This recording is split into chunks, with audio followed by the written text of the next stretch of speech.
Hello world, ఎలా ఉన్నారు అందరూ? సో వినాయక చవితి సందర్భంగా అశోక్ నగర్లో అయితే పెద్ద పెద్ద లైటింగ్స్ పెట్టి చాలా బాగా డెకరేట్ చేశారు. Just look at this guys, చాలా కలర్ఫుల్గా ఉంది కదా. అండ్ మరి రేపే వినాయక చవితి కాబట్టి నేను మా అక్క కలిసి వినాయకుడి విగ్రహం కొనడానికి వెళ్ళాం. సో ఇవన్నిట్లో మాకు ఈ విగ్రహం అయితే నచ్చింది. సో అది కొన్ని తర్వాత ఇక్కడున్న టెంపుల్ దగ్గరికి వెళ్ళి చూస్తే ఏదో కళ్యాణ మండపం లాగా డెకరేట్ చేశారు just for Vinayaka Chavithi. And also ఇక్కడ ఉన్న విగ్రహం కూడా చాలా బాగుంది, ఐస్ కూడా అలా మూమెంట్ అవుతుంది.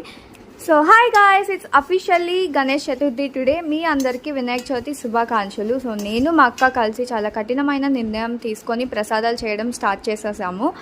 యాక్చువల్లీ మేము ఫస్ట్ టైం చేస్తున్నాం, ఎలా వస్తుందో కూడా తెలీదు, అందుకే భారం అంతా వినయ్ బ్రో మీదకి తోసేసాము. But I hope it turns out good. So ప్రసాదాలు ఒక సైడ్ అవుతుంటే నేను ఇంకొక సైడ్ డెకరేషన్ కూడా చేసేసాను. సో నాకు దొరికిన ఆకులన్నీ తెచ్చి పువ్వులతో డెకరేట్ చేసి మేము చేసిన ప్రసాదాలన్నీ కూడా పెట్టి ఇంకా పూజ స్టార్ట్ చేసేసాము. సో ఈ ఇయర్ అయితే కథ మా అక్క చదువుతుంది. సో మీరు కూడా వినాయక చవితి సెలబ్రేట్ చేసుకుంటే ఎలా సెలబ్రేట్ చేసుకున్నారని చెప్పి నాకు కమెంట్స్లో తెలియపరచండి. ఇంకా మా ఇంట్లోని పూజ అయిపోయిన తర్వాత నేను మా ఆఫీస్ దగ్గరికి వెళ్ళాను. ఇంకా మా ఆఫీస్ దగ్గర అయితే చాలా సింపుల్గా బాగా డెకరేట్ చేశారు. So that's it for today guys. I will see in the next video. Until then, bye world.